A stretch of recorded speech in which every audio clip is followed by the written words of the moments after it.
Hello! Welcome back to our channel. അപ്പോൾ ഇന്ന് നമ്മളുടെ ഈ വർഷത്തെ ആദ്യത്തെ ഓണം സെലിബ്രേഷൻ ആണ് ട്ടോ. അപ്പോൾ ഞാൻ അറ്റൻഡ് ചെയ്യുന്ന ഈ വർഷത്തെ ആദ്യത്തെ ഓണം സെലിബ്രേഷൻ ജിമ്മിലാണ്. അങ്ങനെ ഇതാണ് എൻ്റെ ഡ്രസ്സ്.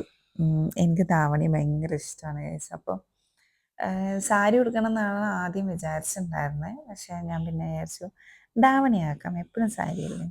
അപ്പോൾ എന്നോട് 9:00 ആകുമ്പോൾ എത്താൻ പറഞ്ഞതായിരുന്നു കേട്ടോ. പക്ഷേ എനിക്ക് 9 മേക്കപ്പൊക്കെ ചെയ്ത് ഒരുങ്ങി കെട്ടി വരാൻ സമയം പറ്റിയില്ല. ഞാനപ്പോൾ ഒരു 9:30 ആയപ്പോഴത്തേക്കാണ് എത്തിയത്.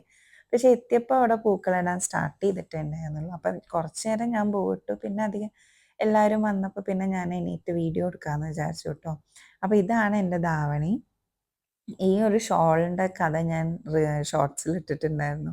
കാരണം എടുത്തു വെച്ച വേറെ ഷോളായിരുന്നു. അത് പെട്ടെന്ന് വാഷ് ചെയ്ത് കഴിഞ്ഞപ്പോൾ ഷ്രിങ്ക് ആയിപ്പോയി. അങ്ങനെ ഞാൻ കല്യാണിൽ പോയി മേടിച്ചു കൊണ്ടുവന്ന പുതിയ ഷോളാണ് കേട്ടോ ധാവണീൻ്റെ. അത് കഴിഞ്ഞ് നമ്മളുടെ പൂക്കളൊക്കെ ഇട്ട് കഴിഞ്ഞപ്പോൾ നമ്മുടെ മാവേലിയൊക്കെ വന്നു. പ്രോഗ്രാം ഓൾമോസ്റ്റ് സ്റ്റാർട്ട് ചെയ്യാനായിട്ടുണ്ടായിരുന്നു കേട്ടോ.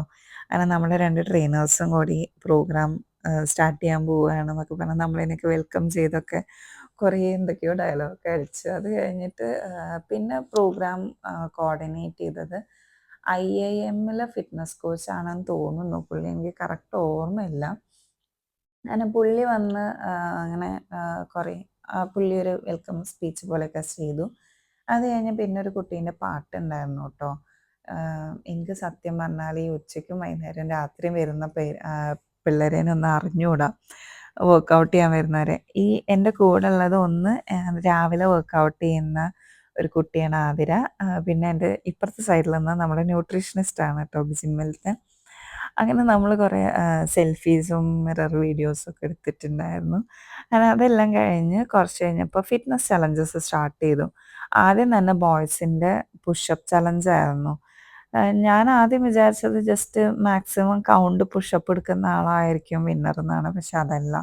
പുള്ളി അപ്പ് ഡൗൺ എന്ന് പറയുമ്പോഴേ നമ്മൾ പൊന്താനും താഴാനും പാടുള്ളൂ. അതുവരെ നമ്മൾ ഏത് പൊസിഷനിലാണോ നിൽക്കുന്നത് ആ പൊസിഷനിൽ ഹോൾഡ് ചെയ്ത് നിൽക്കണം. അത് ശരിക്കൊരു ചലഞ്ചിങ് ആയിട്ടുള്ളൊരു കാര്യം തന്നെയാണ് കേട്ടോ. അങ്ങനെ എന്തായാലും അവസാനം വരെ പിടിച്ചു നിന്നത് അവനാണ്. ഞാൻ സമ്മതിച്ചു കൊടുത്തു. കാരണം പക്ഷെ ബോക്സറാണ് കേട്ടോ അവർ. ബോക്സിങ് പിന്നെ ഭയങ്കര എൻഡോറൻസ് കൂടുതലുള്ള ടീമാണല്ലോ ബോക്സിങ് ടീം. എപ്പോഴും ചെയ്യുന്നതുമാണ്. പിന്നെ അത് കഴിഞ്ഞിട്ട് നമ്മൾ ചേച്ചിമാരുടെ ആം റെസ്ലിംഗ് ഉണ്ടായിരുന്നു. ചേച്ചിമാരുടെ അല്ല, ലേഡീസിൻ്റെ.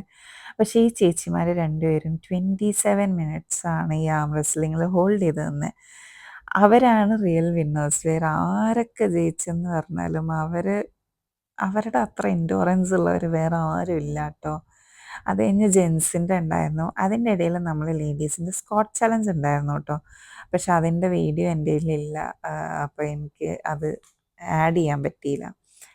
ഞാനൊക്കെ സ്ക്വാട്ട് ചലഞ്ചിന് പോയിട്ടുണ്ടായിരുന്നു. അതും ഈ പറഞ്ഞ മാതിരി പുള്ളി അപ്പ് ഡൗൺ എന്ന് പറയുമ്പോഴേ നമ്മൾ പൊന്താനും താഴാനും പാടുള്ളൂ. ഒരുപാട് നേരമൊന്നും എനിക്ക് ഹോൾഡ് ചെയ്യാൻ പറ്റിയില്ല കേട്ടോ. ഞാൻ അത് കഴിഞ്ഞ് വിച്ചുട്ടൻ്റെ ഏജിലുള്ള പിള്ളേരുടെ ലെമൺ ആൻഡ് സ്പൂൺ ഉണ്ടായിരുന്നു മക്കളുടെ. അത് നല്ല അടിപൊളിയായിരുന്നു. അങ്ങനെ പിള്ളേരുടെ പ്രോഗ്രാമൊക്കെ കഴിഞ്ഞ് നമ്മൾ ഫുഡ് കഴിക്കാൻ പോയി. അപ്പോൾ കൈയൊക്കെ വാഷ് ചെയ്ത് നമ്മൾ വന്നപ്പോഴേക്കും ഇവിടെ ഇലയൊക്കെ ഇട്ട് നമ്മുടെ ട്രെയിനേഴ്സ് സൈഡൊക്കെ വിളമ്പി വെച്ചിട്ടുണ്ടായിരുന്നു കേട്ടോ. അതും ഈ പറഞ്ഞ മാതിരി നമ്മളുടെ ഈ വർഷത്തെ ആദ്യത്തെ ഓണസദ്യയായിരുന്നു. ഓണസദ്യ ഏൽപ്പിച്ചത് വെജ് മന്ത്രേന്നാണെന്നാണ് കേട്ടോ പറഞ്ഞത്. നല്ല അടിപൊളിയായിരുന്നു സദ്യയൊക്കെ. അപ്പോൾ നമ്മൾ ചെന്നിരുന്നത് തന്നെ മിററിൻ്റെ മുന്നിലായതുകൊണ്ട് നമ്മൾ വീഡിയോ എടുത്ത് സെൽഫി എടുത്ത് കളിക്കുകയായിരുന്നു കേട്ടോ. മിറർ നോക്കി വന്നിരുന്നതാണ് ഞാനും അവളും അവിടെ. അത് കഴിഞ്ഞ് വിച്ചുട്ടൻ്റെ ഫ്രണ്ടും കൂടിയിട്ട് അവർ ഒരുമിച്ച് ഒരു വേറെ സൈഡിലാണ് കേട്ടോ ഇരുന്നത്. അവൻ ഒറ്റയ്ക്ക് കഴിച്ചോളാം എന്നൊക്കെ പറഞ്ഞിട്ട്. വിച്ചുട്ടൻ ഒറ്റയ്ക്കൊരു സദ്യ കാണാൻ കിട്ടുന്നൊരു ചാൻസ് എന്ന് പറഞ്ഞാൽ വളരെ റെയറാണ്. അവനങ്ങനെ സദ്യ ഒന്നും കഴിക്കില്ല. അവനിഷ്ടമല്ല കേട്ടോ. പക്ഷെ ചില സമയത്ത് ഒരു നല്ല മൂഡ് വന്നു കഴിഞ്ഞാൽ അവൻ കഴിക്കും. അപ്പോൾ ഇന്ന് അതുപോലെയാണ്. ഞാൻ കഴിച്ചോളാം എന്ന് പറഞ്ഞിരുന്നതാണ്. അപ്പം അങ്ങനെ നമ്മളെ ചോറും സാമ്പാറും പപ്പടവും നെയ്യും എല്ലാം വന്നു കേട്ടോ. സാമ്പാർ വിളമ്പുന്നത് നമ്മുടെ ട്രെയിനറാണ്. അങ്ങനെ ഫുഡൊക്കെ എനിക്ക് ശരിക്കും പറഞ്ഞാൽ ഫുഡ് ഭയങ്കര ഇഷ്ടപ്പെട്ടു. അപ്പോൾ അതിൻ്റെ ഇടയിൽ മാവേലി വന്നു. നമ്മളുടെ അടുത്ത് എന്തെങ്കിലുമൊക്കെ ഇനി വേണോ എന്നൊക്കെ ചോദിച്ചിട്ടാണ് കേട്ടോ പുള്ളി പോയത്. അപ്പോൾ വിച്ചൂട്ടന് ഈ നിലത്തിരുന്ന് കഴിച്ച് പ്രാക്ടീസ് ഇല്ലാത്തതുകൊണ്ട് ഭയങ്കര ബുദ്ധിമുട്ടായിരുന്നു അവനിരുന്ന് കഴിക്കാൻ എനിക്ക് കണ്ടപ്പോൾ തോന്നി. അങ്ങനെ അത് കഴിഞ്ഞ് നമ്മുടെ മോര് വന്നു. പിന്നെ നമ്മളെ പായസം ഉണ്ടായിരുന്നു കേട്ടോ. പാലട പായസമായിരുന്നു. എൻ്റെ ഫേവറേറ്റ് പായസങ്ങളിലൊരു ഐ മീൻ പായസങ്ങളല്ല, എൻ്റെ ഫേവറേറ്റ് പായസം പാലടയാണ്. അപ്പോൾ അങ്ങനെ നമ്മൾ പായസം കുടിച്ചു. വിച്ചൂട്ടന് പായസം വേണ്ടാന്ന് പറഞ്ഞപ്പോൾ ആ പായസം ഞാൻ കുടിച്ചു. അത് കഴിഞ്ഞ് നമ്മൾ തിരുവാതിര ഉണ്ടായിരുന്നു. തിരുവാതിരക്കളി പ്രാക്ടീസ് ചെയ്യാൻ വേണ്ടി വന്നു കേട്ടോ.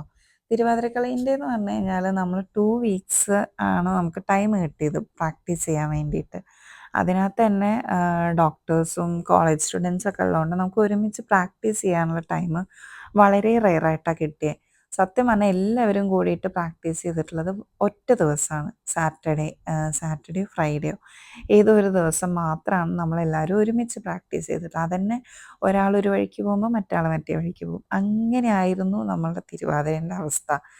പക്ഷേ നമ്മൾ കളിച്ചപ്പോൾ വലിയ കുഴപ്പമില്ല. പിന്നെ ഒരു പെർഫെക്ഷൻ ആക്കണം എന്നുള്ളതിലുപരി നമുക്ക് എൻജോയ് ചെയ്ത് നല്ല അടിപൊളിയായിട്ട് മറ്റുള്ളവരെ ഇനി എൻജോയ് ചെയ്യിപ്പിച്ച് കളിക്കണം എന്ന് മാത്രമേ നമ്മൾ വിചാരിച്ചിട്ടുള്ളൂ കേട്ടോ. കാരണം കളിച്ച് ഇടയിൽ നമ്മൾ തെറ്റിക്കുകയൊക്കെ ചെയ്തിട്ടുണ്ട്. കറക്റ്റ് പൊസിഷനിൽ വന്ന് നിൽക്കുന്നതിന് പകരം അപ്പുറത്തും ഇപ്പുറത്തൊക്കെ പോയി നിന്ന്. പക്ഷെ നമ്മൾ മാനേജ് ചെയ്ത് കളിച്ചു. നല്ല ഫണ്ണായിരുന്നു. എല്ലാവർക്കും ഇഷ്ടമായി കേട്ടോ നമ്മുടെ തിരുവാതിര.